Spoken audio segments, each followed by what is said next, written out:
Bismillahirrahmanirrahim. Assalamualaikum warahmatullahi wabarakatuh.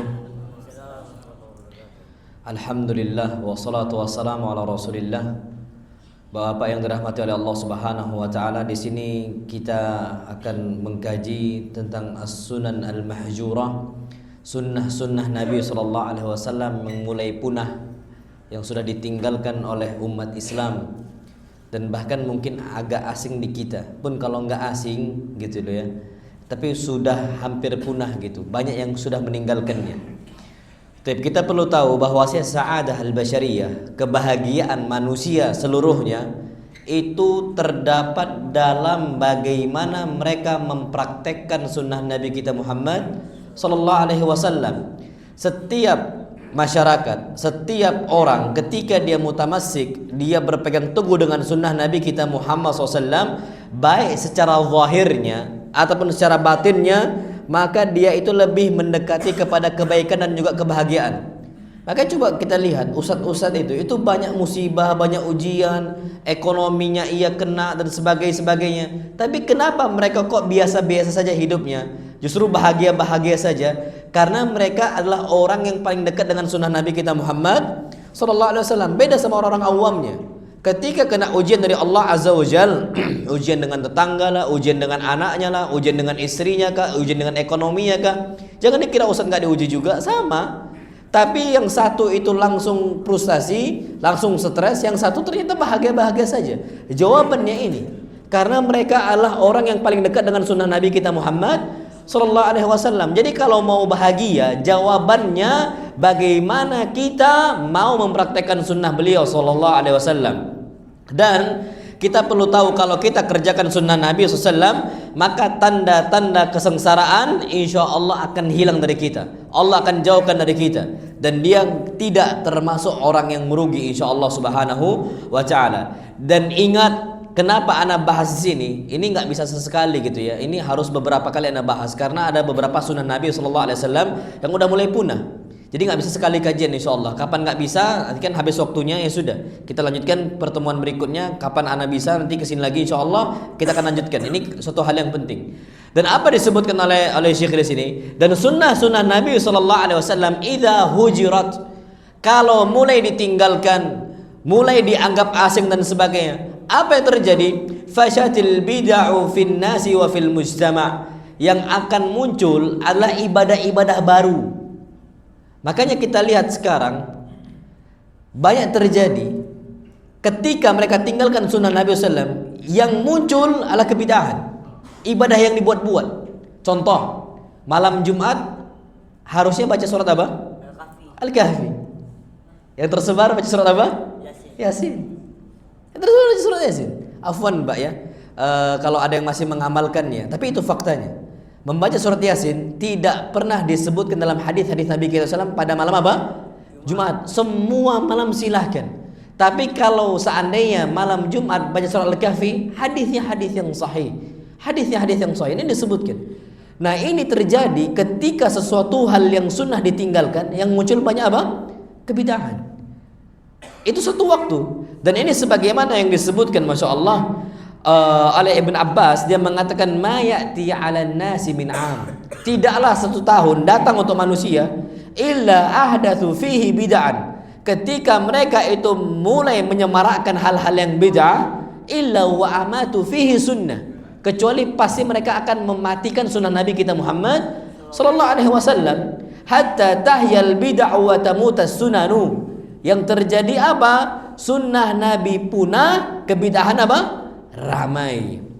Wallahi ini terjadi di mana-mana. Makanya kata beliau, kata Al-Imam Ibnu Qayyim rahimahullah, beliau mengatakan walau turikatis sunanu, seandainya sunnah-sunnah Nabi ditinggalkan dan tidak lagi diamalkan, maka akan terputus sunnah-sunnah Nabi kita Muhammad SAW.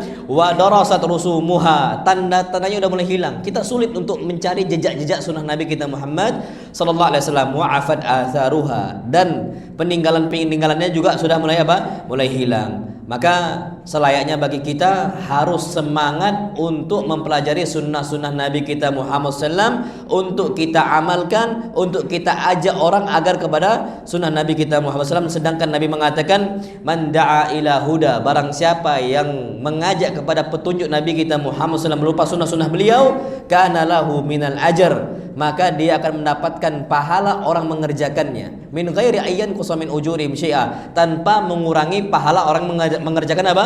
Sunnah Nabi tadi. Ya, kita ajak seperti itu, insyaallah subhanahu wa ta'ala Allah akan mudahkan. Wallahu alam bissawab. Baik, kita akan mulai masuk yang pertama di sini. Ta'rifus sunnah. Apa sih yang diartikan atau yang dimaksud dengan sunnah Nabi itu apa? Sunnah Nabi itu ada banyak maksud. Disebutkan di sini sunnah yang dimaksudkan ma'uthira anin Nabi sallallahu alaihi wasallam, apa yang diriwayatkan dari Nabi kita Muhammad sallallahu min qaulin, baik dari apa? Ucapan, au fi'lin ataupun perbuatan, au takririn ataupun apa? Persetujuan, takrir, persetujuan. Kalau Nabi SAW setujui, kalau Nabi kerjakan, kalau Nabi anjurkan berupa perkataan, silakan kerjakan dan dijaga betul sebaik mungkin sunnah Nabi kita Muhammad sallallahu alaihi wasallam. Dan ternyata dampaknya, buahnya, hasilnya itu besar. Disebutkan di sini iltizam dengan sunnah Nabi SAW, di antaranya faedah yang pertama, kita berpegang teguh dengan sunnah Nabi kita SAW. Kata beliau, yuwassilul abda ila mahabbatillah, kita itu bisa dihantarkan oleh Allah menuju kecintaan Allah. Maksudnya menjadi orang-orang hamba-hamba yang dicintai oleh siapa? Allah Subhanahu wa taala. Dan kalau Allah sudah cinta dengan kita, hidup kita itu banyak tenangnya. Dan bahkan kata Allah Subhanahu wa taala dalam hadis qudsi, jadi ini hadisnya hadis qudsi. Allah berfirman, "Fa idza ahbabtuhu kuntu sam'ahu alladhi yasma'u bih, wa basarahu alladhi yubsiru bih, wa yadahu allati yabtishu biha, wa rijlahu allati yamshi biha, wa la in sa'alani la u'tiyannahu, wa la in sa'adani la u'idhannahu." Kata Allah, kalau aku udah cinta dengan seorang hamba, maka aku yang akan menjaga telinganya. Dia ini nggak suka dengar hal-hal yang haram, ghibahnya, musiknya, namimahnya, nggak mau didengarkan itu. Tapi kalau masih kita senang untuk dengar ghibahan, bisa jadi Allah nggak cinta dengan kita, karena Allah nggak jaga telinga kita. Tapi kalau Allah jaga nih, sukanya dengar apa? Hal-hal kajian, hal-hal baik ayat Al-Quran Al-Karim atau hadis-hadis Nabi kita Muhammad, berarti kita termasuk hamba-hamba yang dicintai oleh siapa? Allah SWT. Wa basarahu alladhi yubsiru bih. Kalau aku dah cinta dengan hambaku, aku yang akan menjaga matanya, pandangan matanya, nggak suka lihat yang haram, tidak suka melihat wanita-wanita yang non mahramnya, dia mudah untuk menundukkan pandangannya. Dan aku akan menjaga tangannya, kita nggak akan menyentuh tangan ini kecuali untuk ketaatan kepada Allah Azza wa Jal, menyentuh ummah kita, menyayangi anak-anak kita, menyayangi istri kita dan abah kita. Naam, ini tangannya dijaga oleh Allah Subhanahu wa taala. Wa rijlahu allati yamshi biha, dan saya kalau udah cinta dengan hamba saya, aku akan jaga kakinya sehingga tidaklah dia melangkah kecuali untuk hal-hal yang apa? Kebaikan. Ke masjidnya dimudahkan, ibadahnya dimudahkan, kakinya itu tidak suka untuk melangkahkan ke tempat-tempat maksiat dan sebagainya. Nah, caranya agar kita dijaga oleh Allah Subhanahu wa taala mudah, jaga sunnah Nabi kita Muhammad sallallahu alaihi wasallam. Dan bahkan apa kata Allah? Wala ini sa'adani la u'idhannahu, kalau dia minta perlindungan aku lindungin. Dan kalau dia minta kepada saya la u'tiyannahu, aku akan kasih untuk dia. Masya Allah. Itu kalau seandainya kita itu dicintai oleh Allah Subhanahu wa taala. Dan ternyata iltizam bis sunnah, konsekuensi kita untuk berpegang teguh dengan sunnah itu dengan cara mengikuti Nabi kita Muhammad sallallahu alaihi wasallam. Nah, apa kata Allah dalam Al-Qur'an Al-Karim? Qul in kuntum tuhibbunallah fattabi'uni. Katakanlah wahai Muhammad, kalau kalian mencintai Allah, maka konsekuensinya kalian harus ikuti Nabi kita Muhammad sallallahu alaihi wasallam, maka Allah akan mencintai kita. Jadi ini faedah dari kita apa?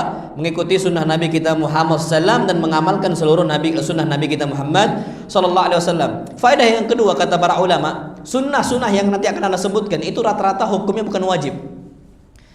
Sunnah-sunnah yang rata-rata hukumnya mustahabbah, yang dianjurkan, itu mulai banyak ditinggalkan. Padahal aslinya Yang sunnah-sunnah inilah yang hukum yang mustahabah, bukan sampai fard ya, bukan sampai wajib. Itu yang bisa membantu kita pada hari kiamat nanti. Contoh dalam kasus salat, hadis Nabi kita SAW mengatakan awal ma yuhasabu bihil abdu yaumal qiyamati min amali salat. Pertama kali yang akan dihitung oleh Allah Subhanahu wa taala dari amalan hamba adalah amalan apa? Salatnya. Kalau ternyata salatnya ini yang wajibnya ada beberapa kekurangan, ada beberapa enggak khusyuknya, ada kekurangannya, ada kealpaannya, ada kelupaan dan sebagainya. Disebutkan Allah berfirman, "Unzuru hal lahu min nawafil." Lihatlah oleh kalian adakah amal sunnahnya yang dikerjakan, amal nafilahnya, yang hukumnya enggak wajib, tapi yang sunnah-sunnah, sunnah rawatibnya, duhanya, salat malamnya dan seterusnya. Unzuru li abdi, lihatlah hamba-hambaku, ada enggak dia amal sunnahnya. Ternyata yang bahaya kalau enggak ada. Padahal amal sunnah ini bisa untuk menambal hal-hal yang apa? Wajib kalau ada kealpaannya, kalau ada kekurangan dan sebagainya. Maka ini pentingnya atau buah dari kita menjaga sunnah Nabi kita Muhammad sallallahu alaihi wasallam. Yang ketiga kata beliau, wa hiya ta'simu minal bid'ah. Kalau kita menjaga memegang teguh sunnah Nabi SAW, itu akan menjaga diri kita dari apa? Kebidahan. Orang udah hobi dengan bid'ahnya, biasanya karena dia hobi meninggalkan apa? Sunnahnya. Itu terjadi, Pak. Perhatikanlah terjadi, masya Allah.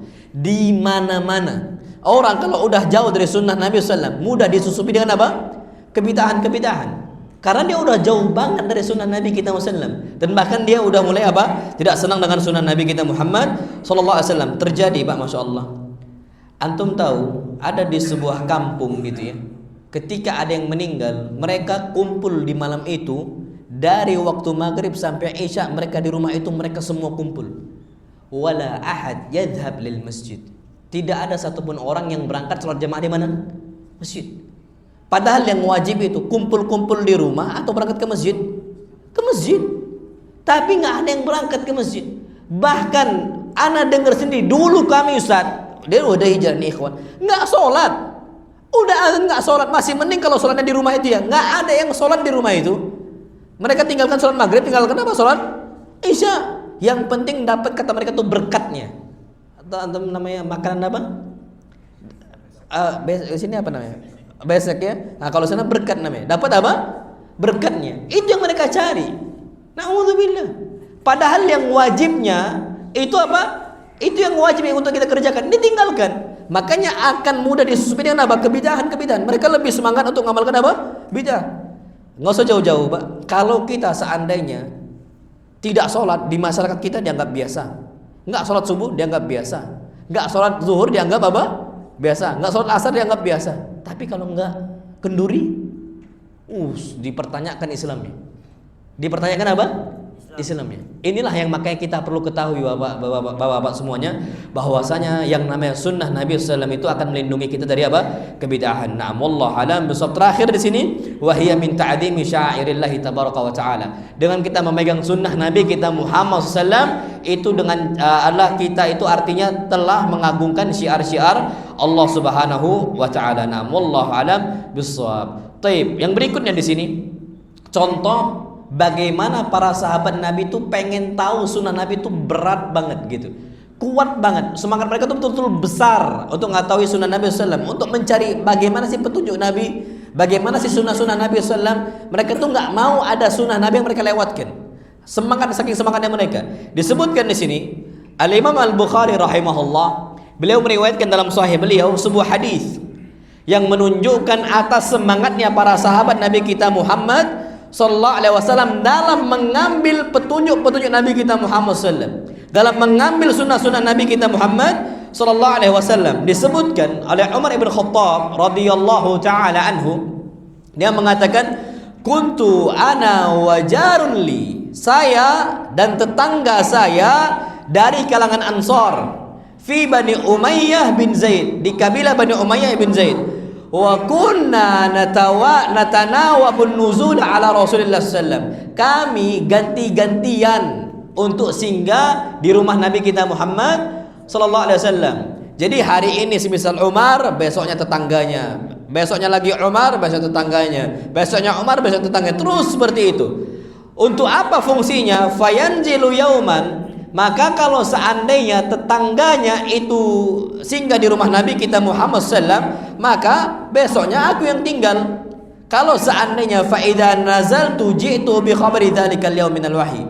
Kalau seandainya aku singgah di rumah Nabi sallallahu alaihi wasallam, aku pelajari sunnah-sunnah beliau agar gak punah, maka di siang hari aku pulang ke tetangga saya, aku kabarkan semuanya, baik wahyu yang turun, baik ucapan Nabi, hadis Nabi, aku sampaikan semuanya. Wa idza nazala fa'ala mithla dzalika. Dan seandainya kalau kawan saya yang singgah di rumah Nabi sallallahu alaihi wasallam, maka kawan saya lah yang menyampaikan hal itu kepada saya. Jadi ganti-gantian. Saking semangatnya mereka mau mengamalkan sunnah Nabi kita Muhammad sallallahu alaihi wasallam. Fakanu yusari'una fil khairat. Maka para sahabat adalah orang-orang yang paling semangat untuk berlomba-lomba dalam kebaikan, untuk mengamalkan sunnah Nabi kita Muhammad SAW agar mereka masuk surga. Hadis Nabi, la yadkhulul jannah kullu ummati yadkhulunal jannata illa man aba. Semua umatku itu masuk surga kecuali yang apa? Yang enggan, malas kajian, malas mencari, enggan tahu dan sebagainya. Illa man aba, kecuali yang enggan. Qalu ya Rasulullah wa man ya'ba? Siapa yang enggan? Ada kata Nabi SAW. Apa kata beliau? Man ata'ani dakhalal jannah wa man asani faqad aba. Yang dia itu mentaati saya berarti dia mau masuk surga, dan kalau seandainya dia itu mau suka yang membangkang kepada sunnahku, maka dia apa? Enggan untuk masuk apa? Surganya Allah Subhanahu wa taala. Baik, kita masuk ke sulbul maudhu, ke inti bahasan. Sunnah-sunnah Nabi SAW yang mulai punah di saat ini. Beliau sebutkan 2 poin, Syekh Muhammad Syed Ruslan, 2 poin, tapi ini berkaitan dengan puasa. Insyaallah akan anda bahas pada bulan depan insyaallah. Allah takdirkan ini karena mendekati apa? Bulan puasa insyaallah, bulan Ramadan. Kita lewatkan 2 poin ini karena berkaitan dengan puasa. Insyaallah kita masuk ke poin yang ketiga. Apa yang ketiga? Sunnatut tayammun fi lubusin na'al. Sunnahnya pakai sendal dengan kaki apa? Kanan. Antum lihat Pak ini wallahil azim qasaman billah punah di hari ini. Orang keluar masjid, masuknya kaki kiri, keluar kaki kanan. Harusnya kan enggak. Masuk kaki kanan, keluar kaki apa? Kiri. Pakai sendal pun mereka enggak perhatian. Kalau antum enggak percaya, tengoklah setiap kaki antum yang keluar. Dan setiap kaki yang pakai, antum tengoklah. Ini bukti nyata sunnah Nabi boleh banyak apa? Ditinggalkan. Enggak usah jauh-jauh loh ya. Jangankan pakai sendal, pakai dari kanan, lepasnya pakai kiri dahulu, masuk masjid pakai kaki kanan, keluar pakai kaki kiri. Ini kan hukumnya sunnah, enggak wajib. Yang makan wajib pakai tangan kanan aja, masih banyak makan pakai tangan apa? Kiri. Masih banyak. Minum tangan kiri juga. Ini masih banyak qasaman billah. Nunjukkan sunnah Nabi ini mulai banyak apa? Punah. Dan kata beliau, ini sunnah-sunnah ini yufarritu fiha katsirun minal muslimin. Banyak ditinggalkan oleh kaum muslimin. Padahal ini kebaikan untuk mereka agar dipelajari, untuk kebahagiaan dunia atau kebahagiaan apa? Akhirat.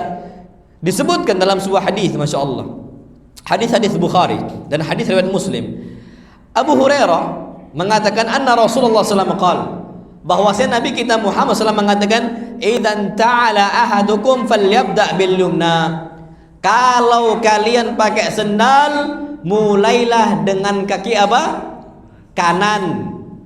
Mulai sekarang Pak praktikkan itu agar enggak punah. Ajarkan anak-anak kita, ajarkan istri-istri kita. Dan apa kata beliau? Wa idza khala'a falyabda' bishimal. Kalau mau lepas sendal, ingat kata beliau, falyabda' bishimal. Mulai dahulu dengan kaki apa? Kiri. Wal yun'ilhuma jami'an aw liyakhla'huma jami'an. Dan kalau pakai sendal, pakailah semua sendal. Kalau ternyata hilang satu sendal kita, lepas semuanya. Masya Allah. Jadi jangan pakai sendal dengan satu apa? Sendal, nggak boleh. Pakai semua sendal atau lepas semuanya. Ada orang semisal sendalnya hilang atau sendalnya itu lepas, apa sih? Copot itu kan? Akhirnya dia pakai sendal cuman apa? Kaki satu. Sunnah Nabi itu nggak boleh seperti itu. Lepas semuanya. Kenapa? Apa sih alasan nggak boleh pakai sendal satu kaki? Banyak sekali hikmahnya. Dan ini sunnah Nabi kita Muhammad SAW. Yang pertama, pakai sendal ini tasyabbuh dengan syaitan. Syaitan itu jalan kaki, dia ada kakinya, Syaitan. Jin itu ada apa? Kakinya. Dia pakai sendal syaitan itu cuman satu apa? Sendal. Makanya disebutkan dalam sebuah hadis yang disahkan oleh Syekh Al-Albani rahimahullah dari Abu Hurairah, Abu Hurairah mengatakan anna Nabiya sallallahu alaihi wasallam naha 'anil masyi fi an-na'lil wahidah. Nabi melarang kita untuk berjalan pakai satu sendal. Faqal, apa hadis Nabi SAW? Beliau sabdakan, fa inna syaitana yamshi bin na'lil wahidati. Alasannya karena syaitan itu jalannya pakai satu apa? Sendal. Jadi jangan sampai kita itu pakai satu sendal. Itu sunnah Nabi. Wal yun'ilhuma jami'an. Dua-duanya langsung dipakai. Kalau satunya hilang, lepas dua-duanya. Lepas dua-duanya. Jadi nggak apa-apa nyeker, nggak apa-apa nyeker. Jadi yang hikmah pertama, kenapa dilarang pakai satu sendal? Sebabnya syaitan jalan pakai apa? Satu sendal. Yang kedua, kata para ulama, karena itu khawarimul muru'ah, menghilangkan wibawa seseorang. Pak, nggak enak lihat ustadz jalan loncat-loncat pakai satu apa? Sendal. Ini ustadz nih pakai satu sendal sambil apa? Loncat-loncat. Khawarimul muru'ah, termasuk khawarimul muru'ah, kata para ulama, termasuk yang menghilangkan wibawa seorang ustaz. Pakai satu sendal loncat-loncat kayak gitu, Pak, kan gak enak dilihat, kan kayak gitu. Itu kata para ulama. Ataupun gak loncat-loncat, anggaplah dia jalan tapi satunya pakai sendal, satunya enggak. Ini agak pincang sedikit. Makanya apa kata Imam Ibnu Hajar Al-Asqalani? Beliau mengatakan termasuk orang yang pakai satu sendal gitu loh ya. Itu termasuk tanda dia itu akalnya agak miring. Ini disebutkan oleh beliau dalam kitab Fathul Bari. Agak miring, Pak. Seperti itu. Itu sebab yang ketiga. Sebab yang keempat, hikmahnya kata para ulama, karena kita ini tidak adil dengan kaki kita. Masya Allah. Yang kanan dikasih sendal, yang kiri tidak dikasih apa? Sendal. Kalau dalam masalah kaki, kita punya dua kaki nggak bisa adil, kayak gitu berharap punya dua istri. Satu kita punya nih ya, anggota tubuh kita, dua kaki kita, satu dipakaikan sendal, yang satu nggak dipakaikan sendal. Zalim nggak itu? Zalim kata para ulama. Itu harus adil. Jadi lepas dua-duanya atau pakai dua-duanya, insyaallah. Ini wallah hikmah besar banget gitu kata para ulama. Kalau orang nggak bisa berlaku adil dalam kakinya, apalagi perkara yang lain, dia punya banyak anak, dia punya banyak istri, dia punya banyak tanggungan dan sebagainya, susah untuk berbuat apa? Adil. Susah untuk berbuat adil. Ada sebagian orang mengatakan, Ustaz, tapi gimana posisinya Ustaz? Kan kalau seandainya itu kan sayang, yang mending bersih satu dibandingkan kotor apa? Kotor dua-duanya. Ingat, kita itu diperintahkan, kata para sahabat, kana Rasulullah SAW ya'muruna an nahtafiya ahyana. Nabi perintahkan kita untuk nyeker sesekali. Jadi nggak apa-apa ada masanya kita itu apa?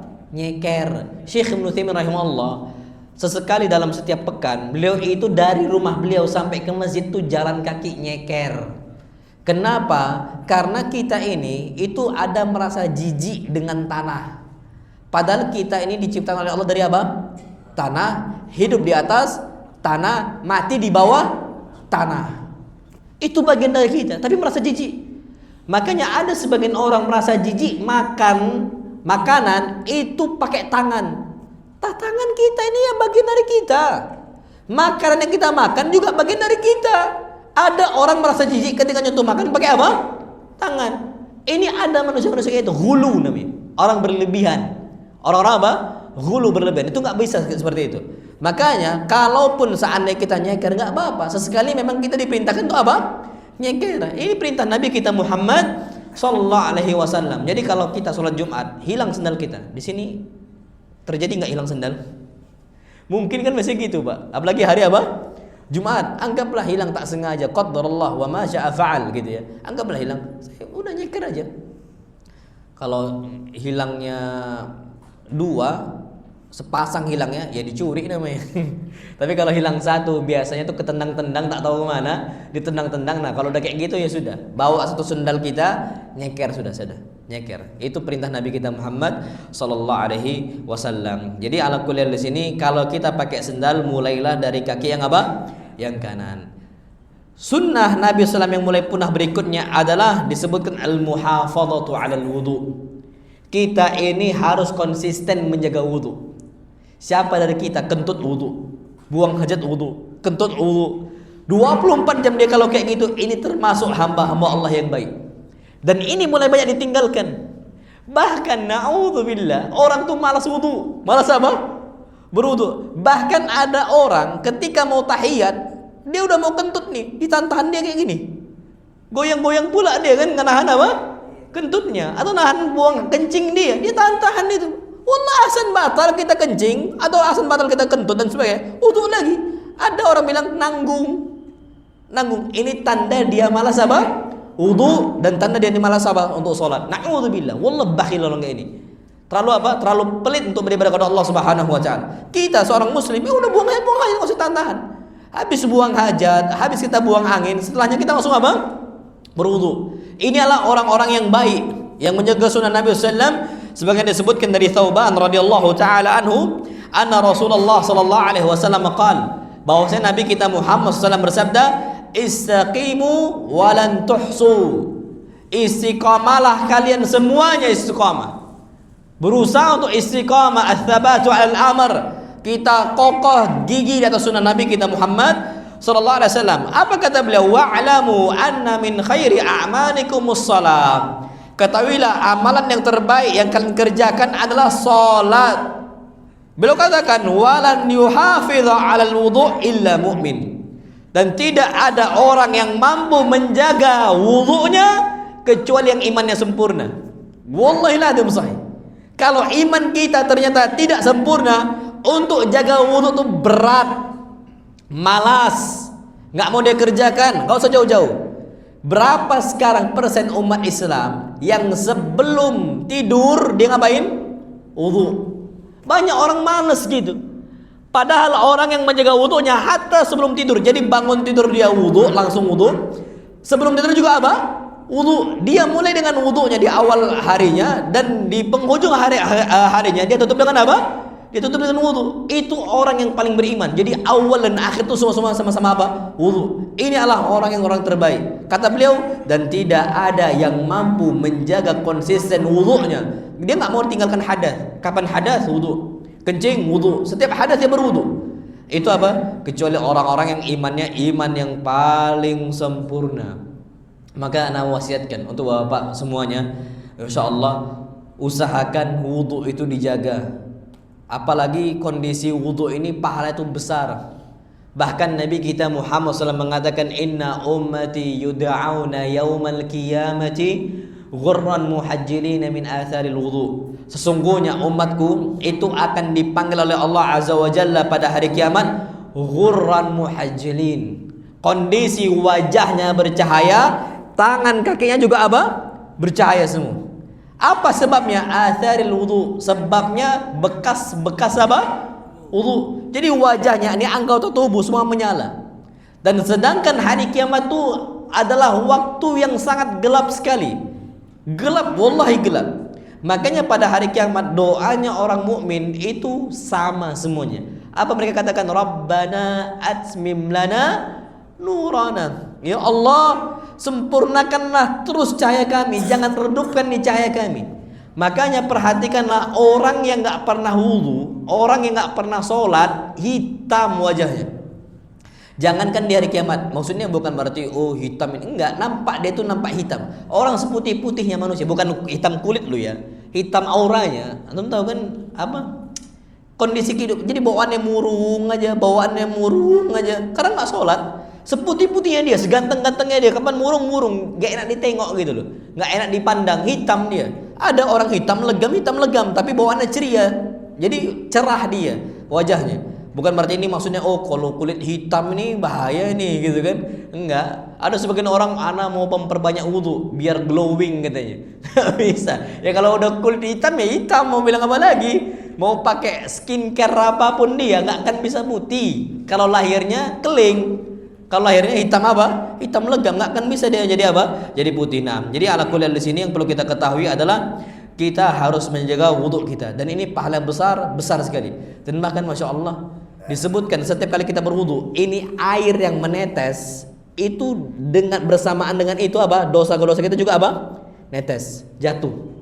Tapi bukan berarti kalau gitu Ustaz kok. Makanya ana nggak mau handukin apa? Tangan anak, enggak apa-apa, silakan handukin aja, karena Nabi SAW pun tidak melarang kita untuk handukin apa? Air wudu kita, enggak ada masalah.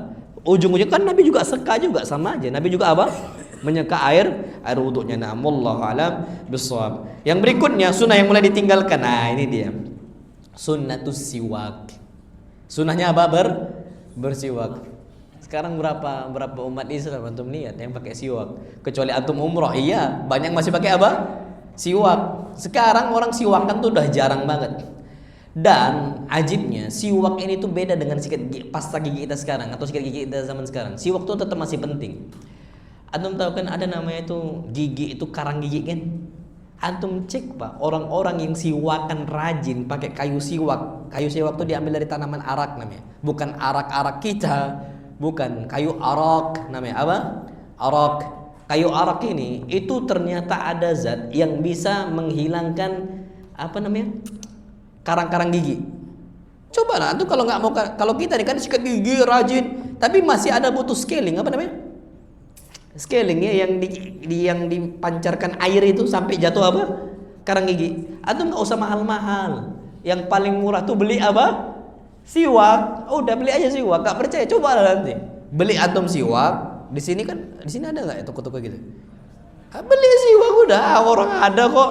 Antum cari aja beli siwak. Coba lah praktekkan. Hadis Nabi, wallahi lazim gigi Nabi itu putih seputih-putihnya. Gigi Nabi kita Muhammad sallallahu alaihi wasallam. Padahal Nabi itu makannya apa? Daging. Kita Masya Allah makan daging sikit-sikit langsung apa? Nyangkut. Langsung nyangkut. Ada yang bolong giginya. Nabi 63 tahun sampai meninggal, para sahabat juga sama. Gigi itu masih terjaga. Apa kabar gigi kita? Gigi mbah-mbah kita rontok semua.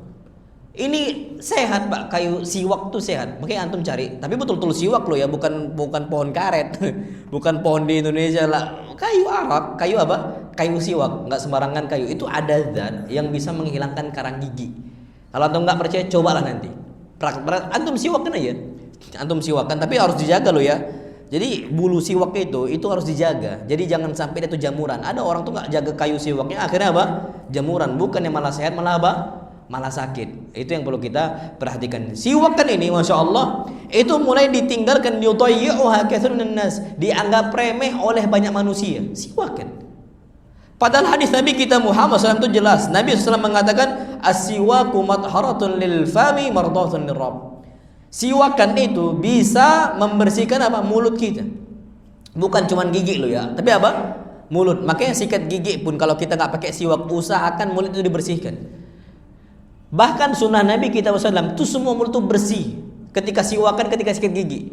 Bahkan apa kata Aisyah, Nabi kalau siwakan hatta yakula sampai Nabi itu berarti kan dicolok nih apa? Ada dicolok Pak, didalamin, dipangkal apa namanya? Pangkal lidah itu dicolok Nabi SAW, itu dikeluarkan kotorannya. Hatta yakula sampai Nabi itu keluar suara apa?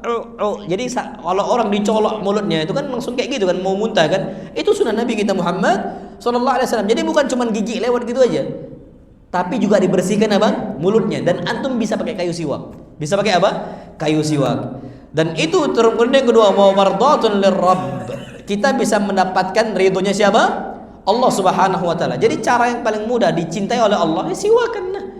Gigi bersih, dan insya Allah Subhanahu wa taala itu dimudahkan oleh Allah Subhanahu wa taala. Dan kemudian apa kata beliau di sini? Beliau membawa hadis Nabi SAW yang lain. Beliau katakan, laula an asyqa ala ummati la amartuhum bisiwak inna kulli shalah. Kalau aku nggak memberatkan umatku, aku akan perintahkan mereka semua untuk bersiwak setiap kali hendak apa? Salat. Salat wajib itu minimal berapa kali? 5 kali. Kita ini sikat gigi satu hari berapa kali? 2 kali sehari. Makanya kita nih mulutnya bau. Mulut Nabi SAW 5 kali. Bayangin, itu minimal loh ya. Sholat Nabi itu ada sholat duha, ada sholat malam, ada sholat qobliyah, ada sholat ba'diyah. Setiap kali sholat beliau ngapain? Siwakan.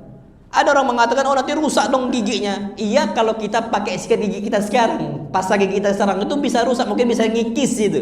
Tapi siwak, perhatikan antum sebanyak apapun gak rusak gigi antum. Cobalah kalau gak percaya. Nggak rusak gigi antum, sehat, justru malah apa? Sehat. Makanya tidak pernah tercium di mulut Nabi SAW itu bau apa? Mulut tuh jarang banget. Karena saking seringnya Nabi kita Muhammad SAW untuk bersiwak. Hadis ini hadis yang sahih riwayat Bukhari dan juga riwayat Imam Muslim. Dan disebutkan wa yustahabbu isti'mal siwaki fi kulli waqt. Dan disunnahkan untuk bersiwak itu di setiap waktu kita. Aslinya semua waktu kita apa? Bersiwak. wa yata'akkadu fi mawadi'. Ini insyaallah 5 menit lagi kita. Dan ditekankan lagi di beberapa tempat. Yang pertama indal wudu, setiap kali apa berwudu. Dikhilafkan oleh para ulama, siwakan ketika berwudu itu kapan? Apakah ketika sebelum wudu atau yang kedua ketika kita sedang apa? Kumur-kumur. Jadi cuci tangan, habis itu kumur-kumur baru apa bersiwak. Ini dikhilafkan oleh para ulama, tapi dua-duanya boleh. Tapi yang lebih sahih, yang lebih tepat, kita siwakan sebelum apa berwudu, sebelum nyuci tangan kita, sebelum berwudu. Ini sebagaimana hadis disebutkan oleh sahabat Nabi kita sallallahu alaihi wasallam, kana Rasulullah sallallahu alaihi wasallam idza qama yasusu fahu bisiwak thumma tawaddaa. Nabi SAW ketika bangun dari tidurnya di bangun malam hari, maka beliau pertama kali mulai siwakan dahulu, thumma tawadda. Kemudian Nabi apa berwudu. Jadi yang lebih tepat kita siwakan ketika berwudu itu sebelum apa? Sebelum wudu. Kemudian yang kedua wassalah, sebelum apa? Salat. Yang ketiga wa qiraatil Quran, ketika membaca apa? Al-Quran. Apalagi nanti ketika Ramadan. Tolong orang Ramadan itu jangan enggak siwakan. Jangan enggak sikat gigi. Ada rumor-rumor yang disebar bahwasanya kalau sikat gigi itu bisa membatalkan apa? Puasa. Iya kalau airnya ditelan. Kalau enggak ditelan enggak ada masalah. Apalagi orang puasa ini kan enggak ada lambung itu masuk apa? Makanan. Yang keluar bau apa namanya? Asam. Bau Pak orang enggak puasa itu. Sedangkan Nabi kita Muhammad SAW disebutkan oleh para sahabat, kunna nara Nabiyya sallallahu yatasawwaq wa huwa sha'im ma la nuhsi. Hadis sahih. Kami melihat Nabi sallallahu itu ketika beliau berpuasa, beliau bersiwak tuh rajin banget dan kami enggak bisa hitung berapa kali Nabi bersiwak. Saking apa? Seringnya. Berarti boleh enggak bersiwak? Boleh. Sikat gigi silakan boleh. Oh beda Ustaz. Kan dulu kan siwakan, sekarang kan sikat gigi. Sama. Yang lebih sering nempel itu bukan pasta gigi, tapi kayu apa? Siwak serabutnya itu. Karena antum enggak pernah siwak, karena itu bisa nempel juga. Tapi kita bisa apa? Buang. Kita bisa apa? Bisa buang yang nempel di gigi kita. Jadi enggak ada masalah. Jadi silakan, apalagi ketika puasa baca Al-Qur'an. Masya Allah. Orang kalau kata Nabi SAW, kalau orang baca Quran, apa yang disebutkan? Wala yazalu yadnu hatta yad'afahu ala fi. Malaikat itu akan terus mendekat, malaikat terus mendekat sampai meletakkan rongga mulutnya malaikat di rongga mulut kita. Masya Allah. Tapi kita nggak sadar itu. Tapi itu untuk orang yang baca Quran dalam kondisi mulutnya wangi. Kalau bau jigong, nggak mau malaikat dekat. Asli nggak mau malaikat dekat. Nggak mau. Kalau baunya mulut kita bau apa? Bau jigong. Makanya kalau berpuasa itu tolong sikat apa? Gigi. Silahkan. Antum silahkan sikat gigi yang sampai mandi. Ada sebagian orang, oh jangan mandi, nanti batal apa? Puasa. Iyalah kalau mandi sambil batal puasanya. Tapi kalau mandi silakan. Bahkan Masya Allah disebut oleh sahabat Nabi kita sallam, Rasulullah sallallahu alaihi wasallam kana yasubbu ala ra'sihi al-ma'a wa huwa sha'im. Beliau itu kapan berpuasa, beliau guyur tubuh beliau, kepala beliau dengan apa? Air. Tujuannya kan apa? Biar segar. Biar apa? Segar. Nah umat Islam ini udahlah lemas, capek, Masya Allah. Siang-siang nengok sirup marjan iklan di TV, tambah lemas. Buka kulkas, Masya Allah, ada sirup di situ kan. Akhirnya mokel. Akhirnya apa? Mokel. Obatnya caranya mandi. Caranya apa? Mandi guyurin. Nggak batal, aman. Karena hadis Nabi SAW. Ini orang ini disebarin apa? Hal-hal yang ternyata bertentangan dengan hadis Nabi kita Muhammad SAW. Jadi nggak apa siwakan. Setiap baca Quran siwakan, itu nggak ada masalah. Wa indal istiqadi minan naum. Dan ketika bangun dari tidur, Masya Allah, ana pernah Pak sholat di pondok, sholat samping santri. Awalnya normal-normal aja. Pas sujud, baunya Masya Allah. Jadi bau mulutnya santri sebelahan itu mantul. Yang ke bawah mantul kemana? Ke atas. Ana bilang, antum nggak sikat gigi kan? Ana bilang, sikat Ustaz. Jangan bohong, sikat gigi nggak tadi? Kalau belum sikat gigi nggak apa, Ustaz nggak hukum sikat gigi sekarang. Oh iya, sikat gigi sekarang. Berarti nggak sikat apa? Nggak sikat gigi. Padahal itu pakai sejadah loh. Harusnya kan sejadah kan nyerap ya. Ini mantul juga. Mantul juga. Makanya makan durian, makan bawang-bawangan tuh nggak, jangan. Ini musim durian kan? Antum jangan makan durian sebelum waktu sholat. Makan durian jam 11. Sendawa durian tuh ngeri, ngalah-ngalahin parfum masjid. Ngalang-ngalangin parfum apa? Masjid. Kalau antum mau makan durian tuh jangan waktu zuhur, jangan waktu asar, karena zuhur ke asar tuh mepet, asar ke maghrib tuh mepet, maghrib ke isya tuh mepet. Terus kapan antum kalau mau makan habis sarapan atau pas malam? Itu waktu itu terlalu apa? Panjang. Jadi insya Allah kita nggak sendawa di masjid baunya apa? Durian. Itu ganggu orang sholat. Bau durian, bau bawang. Bawang-bawangan kata Nabi sallam, man akala thawma awil basala fala yaqrabanna masjidana fa innal malaikata tata'adza mimma yata'adza minhu banu adam. Yang makan bawang-bawangan tuh jangan dekati masjid kami, enggak boleh. Deketin masjid kami aja enggak boleh. Apalagi apa? Masuk. Lebih bau mana? Durian atau bawang? Bawang ya. Ustawana durian loh. Kayaknya durian loh, Pak, kayaknya. Tapi ala kuliah lah terserah antum. Tapi setahu durian kayaknya. Yang lebih ngeri itu durian. Jangan deketi. Deketi aja nggak boleh, apalagi apa? Masuk. Kenapa? Malaikat terganggu. Apalagi kalau kita sebelah. Masya Allah. Pasti apa? Terganggu. Jadi setiap bangun tidur silahkan kita ini apa? Siwakan ataupun sikat gigi. Wa inda taghayyuri raihatil fami. Dan juga disunnahkan ketika bau mulut itu udah mulai nggak sedap. Biasanya ketika puasa. Masuk ke siang hari itu mulai apa? Baunya tidak apa? Sedap. Apalagi qailulah, tidur apa? Siang. Pas puasa lagi sudah sikat gigi lah kita bersihkan pakai apa? Siwak kita. Naam. Apa kata beliau? Perhatikan. Wa sawaun kana mufsiran am kana shaima. Siwakan itu tetap disunnahkan baik dia sedang berpuasa atau tidak apa? Berpuasa. Disunnahkan. Sawa'un kana fi awalin nahari aw fi akhirih. Baik dia itu di awal siang di pagi hari atau di akhir siang, maksudnya di sore hari, itu tetap disunnahkan. Perhatikan di sini kata beliau, wa yata'akkadu aidan inda dukhulil manzil. Disunnahkan siwakan tuh setiap kali masuk ke mana? Ke rumah kita. Masya Allah. Makanya Aisyah itu pernah ditanya, Masya Allah. Ini wallah ajib. Aisyah itu ditanya, bima bada'a bihi Rasulullah sallallahu alaihi wasallam idza dakhala baitah. Nabi ketika awal masuk rumahnya, beliau mulai dengan apa? Jawabannya Aisyah, bisiwak. Dengan apa? Siwakan. Jadi Nabi sebelum masuk rumah beliau siwakan dulu. Antum tahu apa faedahnya? Karena ketika Nabi masuk rumah disambut oleh siapa? Istrinya. Ketika disambut oleh istrinya, mulut Nabi itu wangi. Nah, apa kabar kita? Nggak pernah sikat gigi atau nggak pernah siwakan? Masya Allah. Apalagi na'udzubillah afwan, Mbak. Kalau masih ada yang merokok. Kalau merokok, jadi istri itu kayak nyium asbak. Kayak nyium apa? Asbak. Ini terjadi. Maka ana sarankan, Pak, tolong tinggalkan hal-hal kayak gitu, Pak. Wallahi hidup kita nggak lagi panjang. Umur kita itu cuma sebentar. Nanti dihisab oleh Allah Azza wa Jalla. Sebelum itu semua dihitung dosa-dosa kita akan menyesal pada hari kiamat. Wallahi adzim, umur kita nggak lagi panjang. Kawan-kawan kita udah mulai banyak meninggal. Mau sampai kapan kita ini seperti ini?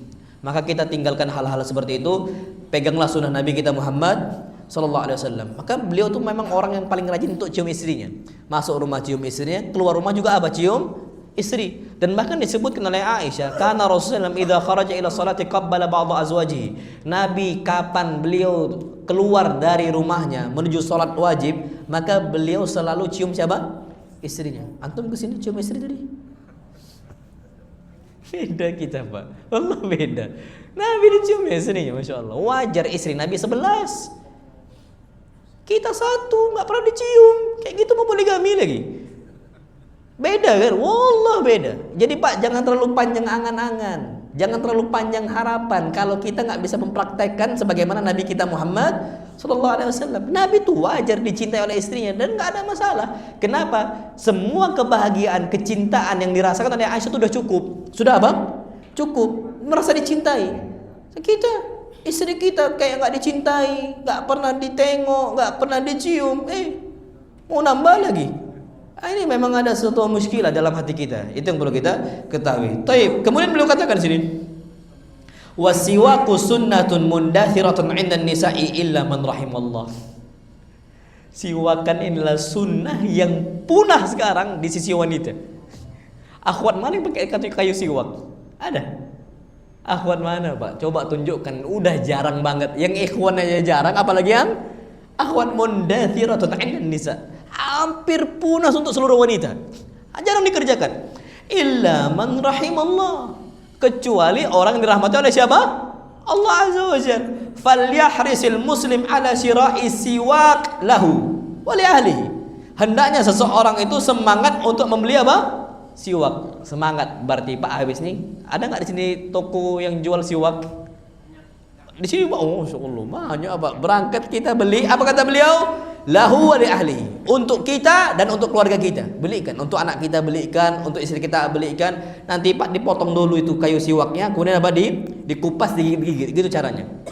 Habis itu Pak dibiarkan atau diletakkan atau cuci dulu untuk lembutkan itu di air agak panas itu untuk diletakkan agar lebih apa? Lebih lembut, atau langsung gigit aja. Gigit itu juga bisa, langsung antum pakai untuk apa? Siwakan. Hatta yuhya hadhihi sunnah al-adima min sunan Rasulullah, agar kita kembali hidupkan, semarakkan sunnah Nabi kita Muhammad sallallahu alaihi wasallam yang udah mulai punah. Wa yakunu lahu ajru man amila biha. Kalau istri kita amalkan itu, anak kita amalkan itu pakai kayu siwak, kita akan dapat pahalanya. Nah, wallahu alam bisawab. Ini yang dapat Anda sampaikan nih, Anda sampaikan tadi sampai jam 1 dan ini lewat 5 menit. Anda mohon maaf. Insyaallah kita akan bahas lagi di pertemuan berikutnya tentang sunnah-sunnah Nabi yang mulai apa? Punah, agar kita hidupkan sunnah Nabi sallallahu alaihi wasallam. Yang benar datang dari Allah Azza wa Jalla, dan yang salah datangnya dari anak pribadi dan syaitan, dan ana berlindung dari kesalahan tersebut. Wa sallallahu ala nabiyina Muhammad subhanakallahumma wa bihamdika asyhadu an la ilaha illa anta astaghfiruka wa atubu ilaik. Assalamualaikum warahmatullahi wabarakatuh.